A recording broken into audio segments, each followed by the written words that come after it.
ఈరోజు ఒక దురదృష్టకరమైన సంఘటన మక్తల్ మున్సిపాలిటీ పరిధిలోని 6వ వార్డు చందాపూర్లో జరిగింది.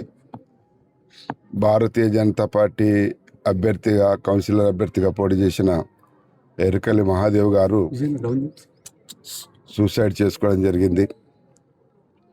దీనికి అంతటికీ కూడా కారణం కాంగ్రెస్ పార్టీ మొదటి నుంచి కూడా ఆయన మీద విపరీతమైన టార్చర్ పెట్టడం. వాస్తవంగా చెప్పాలంటే 6వ వార్డు ఎస్టీకి రిజర్వ్ అయిన వెంబడే స్థానికంగా ఉన్న కార్యకర్తలు ప్రజల్లో మంచి అభిమానం ఉండి ఒక నిజాయితీ గల వ్యక్తిగా సామాజికంగా ఎస్టీలో ఉన్నప్పటికీ కూడా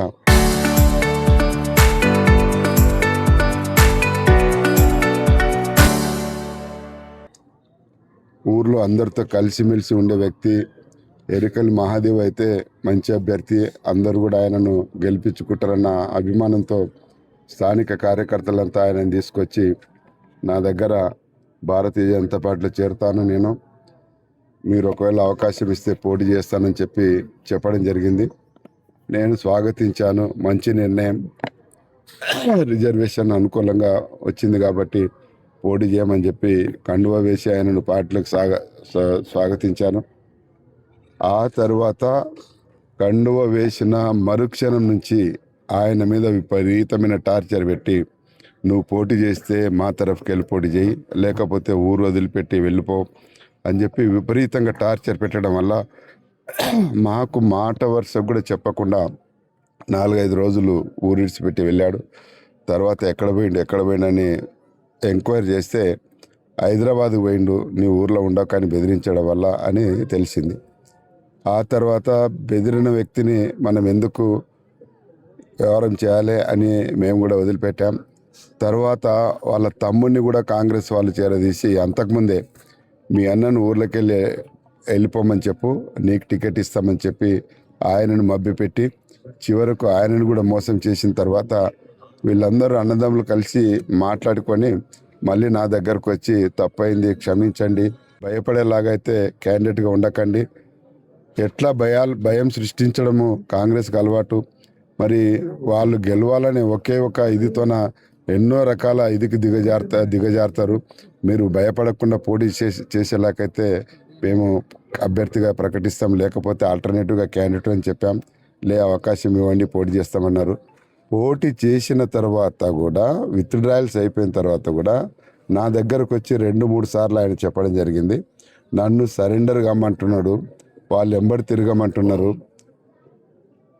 నీ ఒకవేళ తిరగకపోతే తగిన మూల్యం చెల్లిస్తావని అంటున్నారు, మా అందరితో చెడ్డగా కావాలనుకుంటే నువ్వు నిలబడు, దాని పరిణామాలు తర్వాత తెలిస్తే నీకని బెదిరిస్తున్నారని అన్నారు.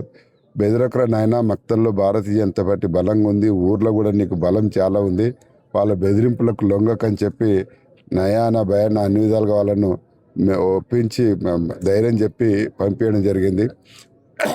చివరకు ఊర్లో ఏమైనా వ్యవహారం చేశారంటే, వాడు ఒకవేళ గెలిస్తే వాడి సంగతి చూస్తాం మేము, వాడిని మాత్రము ఇంకా ఏమో రకరకాలుగా బెదిరించారని చెప్పి నాకు మొన్న తిర్లపూర్కి వచ్చిన రోజు చెప్పారు, మన చందాపూర్కి వచ్చిన రోజు కూడా అదే విషయం చెప్పారు. కానీ ఇంత భయపడి వాళ్ళ బెదిరింపులకు, కాంగ్రెస్ వాళ్ళ బెదిరింపులకు భయపడి ఇంతగా దుశ్చర్యకు పాల్పడతాడని చెప్పి ఊహించలేదు. కాంగ్రెస్ మున్సిపల్ ఎలక్షన్స్ స్టార్ట్ అయినప్పటి నుంచి కూడా విపరీతమైన హరాస్మెంట్, ఇక్కడే కాదు మక్తల్లో 14 వార్డులో ఇదే రకంగా రకరకాలుగా బెదిరించారు, 8 వార్డులో ఇదే రకంగా బెదిరించారు, అదేవిధంగా 15 వార్డులో ఒక సామాన్య మహిళ నిలబడితే అక్కడ కూడా విపరీతంగా బెదిరించారు. అక్కడ ఉన్న క్యాండిడేట్స్ మిగతా అంతా కూడా మేము ఏది ఏమైనా ఈ మున్సిపాలిటీ గెలవాలనే ఒక లక్ష్యంతోన ఎంత హరాస్మెంట్ చేసినప్పటికీ కూడా మరి తట్టుకొని నిలబడి చివరకు నిన్న భారతీయ జనతా పార్టీ యొక్క రోడ్ షో కూడా విజయవంతం కావడము, ఈ ఊరంతా కూడా బీజేపీ వెంబడి ఉండడము, ఇది జీర్ణించుకోలేకపోయారు. గతంలో ఈ గ్రామం పైన పెద్దరికం చేసిన, ఇక్కడ ప్రతిసారి ఎన్నికల్లో పోటీ చేసి గెలిచిన వాళ్ళ పెద్దరికము ఏడ తగ్గిపోతుందో, పెద్దరికము మంత్రి దగ్గర ఎక్కడ మాకు పరపతి తగ్గుతుందో అన్న ఒకే ఒక రీజన్తో ఇంత అరాచకానికి ఇంత బెదిరింపులకు గురి కావడం జరిగింది. మరి నిన్న సాయంత్రం వరకు కూడా రోడ్ షోలో కూడా యాక్టివ్గా ఉన్నారు. అన్నమ్మ గారి పక్కన నిలబడి సంతోషంగా ఫోటో దిగారు. ఆ తర్వాత నుంచి ఆయన మానసికంగా విపరీతంగా ఇబ్బంది పడుతూ కుటుంబ సభ్యులతో నన్ను గెలిచినా పెట్టరు వాళ్ళు నన్ను ఆ విధంగా విపరీతంగా ఫోన్ కాల్స్ పెట్టి టార్చర్ చేస్తున్నారు. ఫోన్ చేస్తున్నారు, నీ సంగతి చూస్తామంటున్నారు, కట్ చేస్తున్నారు. ఫోన్ చేస్తున్నారు, నీ సంగతి చూస్తాం కట్ చేస్తున్నారు. నువ్వు గెలిచినా కూడా నువ్వు ఎట్లా ఉంటావు చూస్తామని అంటున్నారు అని కుటుంబ సభ్యులతోన, భార్యతోన, తల్లితోన, అందరితోన చెప్తే వాళ్ళు కూడా ధైర్యం ఇచ్చినప్పటికీ కూడా మరి మానసికంగా కృంగిపోయి మరి ఈ విధంగా చేసుకోవడం అన్నది చాలా బాధాకరం. పదవుల కోసం ఎంతకన్నా తెగిస్తారన్న విషయము చెప్పంగా విన్నాం. కానీ ఈ మున్సిపల్ ఎలక్షన్స్లో మరి ఈ విధంగా ఇంత దిగజారి ఒక అభ్యర్థిని, అది ఒక ఎస్టీ ఎరుకల కులంలో పుట్టిన ఒక సామాన్య అభ్యర్థిని మరి ఈ విధంగా బెదిరింపులకు క్లోన్ చేసి మానసికంగా దెబ్బతీసి ఆత్మహత్య చేసుకునే విధంగా ఎవరైతే ప్రోత్సహించి ఎవరైతే భయపెట్టారో వాళ్ళను గుర్తించి చట్టపరంగా కఠినంగా శిక్షించి ఆ కుటుంబానికి న్యాయం చేయాలని చెప్పి నేను పోలీస్ డిపార్ట్మెంట్తో సిన్సియర్గా రిక్వెస్ట్ చేస్తున్నా. ఎలాంటి మరి ఒత్తిడులకు లొంగకుండా పోలీసులు నిజమైన ఎంక్వైరీ చేసి ఆయన ఫోన్ కూడా వాళ్ళు సీజ్ చేసిండ్రని చెప్పి తీసుకున్నారని చెప్పి తెలిసింది. అందులో ఫోన్ డాటా ఆధారంగా ఎవరెవరి ఫోన్ నుంచి కాల్స్ వచ్చినాయి, మరి ఎందుకు వాళ్ళు కాల్ చేసి భారతీయ జనతా పార్టీ పరంగా కాకుండా మిగతా వాళ్ళు ఈ పొజిషన్లో ఒక దినం గ్యాప్లో పోలింగ్ జరుగుతుంది అనగా మరి ఇంతటి దుశ్చర్యకి వాళ్ళు పాల్పడాల్సిన అవసరం ఏముంది అన్న విషయం మీద ఖచ్చితంగా ఫోకస్ పెట్టి ఎవరెవరి పాత్ర ఉందో ఏ ఒక్కరిని వదలకుండా చట్టపరంగా కఠినంగా శిక్షించి మరి ఒక ఎరుకల కుటుంబానికి న్యాయం చేయాలని చెప్పి నేను డిమాండ్ చేస్తున్నాను. ఒకవేళ ఇందులో ఏదో మభ్యపెట్టాలని కానీ, దాపెట్టాలని కానీ, దోషులను తప్పించాలని కానీ, లేదా ఇతరత్ర వ్యవహారం చేస్తే మాత్రం సబ్జెక్ట్ సీరియస్గా ఉంటుందన్న విషయం మరి అందరికీ కూడా తెలుసు. కాబట్టి ఆ దిశగా ఈ కుటుంబాన్ని న్యాయం చేసే విధంగా వాస్తవ పరిస్థితులను మేము ఈ సబ్జెక్టును ఏ విధంగా కూడా రాజకీయం చేయాలనే దురుద్దేశము మాకు ఏ కోశాన లేదు. కానీ బాధంతా ఒకటే, ఒక సామాజిక పరంగా ఎరుకల కుటుంబానికి సంబంధించిన వ్యక్తి, అవతల కూడా క్యాండిడేట్స్ ఎరుకల వాళ్ళే, కానీ మా పంతమే నెగ్గాలి, మా క్యాండిడేట్ నెగ్గాలి. ఒకవేళ అవతల నెగ్గినా కూడా మాయంబడే రావాలి. ఇది రాజకీయాలు సరైనది కాదు. ప్రజాస్వామ్యంలో ఎవరైనా పోటీ చేస్తారు, ఎవరైనా గెలుస్తారు, ఎవరికి నచ్చిన పార్టీకి వాళ్ళు ఉంటారు, ఎవరికి నచ్చిన వ్యక్తికి వాళ్ళు ఓటేస్తారు. మరి ఇంతగా బెదిరింపులకు పాల్పడడం అన్నది మన ప్రాంతంలో మొదటిసారి. మరి మాకు అధికారం ఉంది, మా అధికారం నిలబడాలంటే మేము గెలవాలి, నువ్వు గెలవకపోతే మేము రాజీనామా చేస్తాం. ఇది ఇంతకు దిగజారడం అన్నది ఎన్నడూ కూడా చూడలే. కాబట్టి ఈ పరిస్థితిని ప్రజలు అర్థం చేసుకోవాలి. గెలవక ముందే ఇంత హరాస్మెంటు, ఇంత వ్యవహారం చేసిన వాళ్ళు రేపు గెలిచిన తర్వాత సామాన్య ప్రజానీకాన్ని ఎంతటి భయాందోళనకు గురి చేస్తారో మక్తల్ పట్టణంలోని మిగతా అన్ని వార్డులలో ఉన్న ప్రజలు కూడా ఈ విషయాన్ని పర్టికులర్గా అర్థం చేసుకోవాలి. మేము మొదటి నుంచి కూడా చెప్తున్నాం, కాంగ్రెస్ వాళ్ళ అరాచకం పెరిగిపోయింది, కాంగ్రెస్ వాళ్ళ దౌర్జన్యం పెరిగిపోయింది, కాంగ్రెస్ వాళ్ళు మరి అధికారం కోసం ఎంతకన్నా తెగిస్తారని చెప్పి ప్రతిసారి చెప్తూనే ఉన్నాం. చందాపూర్ సంఘటన చూస్తే మా అనుమానమే నిజమైంది. ఆ నిజాన్ని మరి పోలీసు వాళ్ళు దృష్టికి కూడా తీసుకెళ్ళడం జరిగింది. వారితో కూడా వాస్తవంగా చెప్పడం జరిగింది.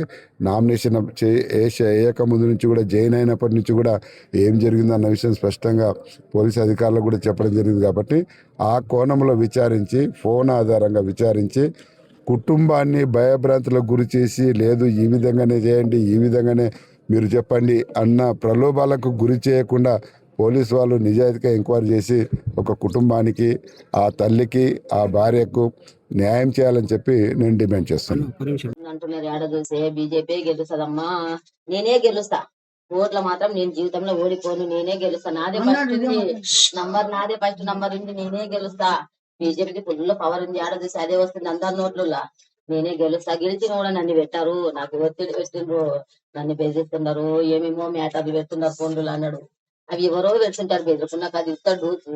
ఎవరైనా ఊరోళ్ళు ఎవరైనా తాగొత్తులు ఈ ఊతులు పెడుతుంటారు అట్లా భయపెట్టాలని. భయపడకు, ధైర్యంగా ఉండి నీవని చెప్పినాము. లేదమ్మా మీకు తెలిసే కథ కాదు తల్లి, రాజకీయాల గురించి మనకు తెలియదు, మనం ఎవరిని చెడ్డోళ్ళం కాదమ్మా.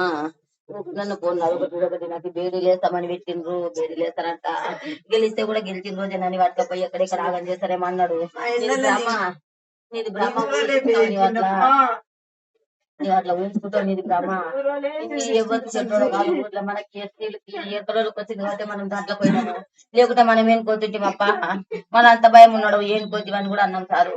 లేదమ్మా నేను ఇట్లా చేస్తారని తెలియలేదు, నేను నమ్ముకొని ఊరిని నమ్ముకొని వచ్చిన, నేను మనకి ఎక్కడోళ్ళకి వచ్చింది కాబట్టి నేను వచ్చిన అన్నాడు.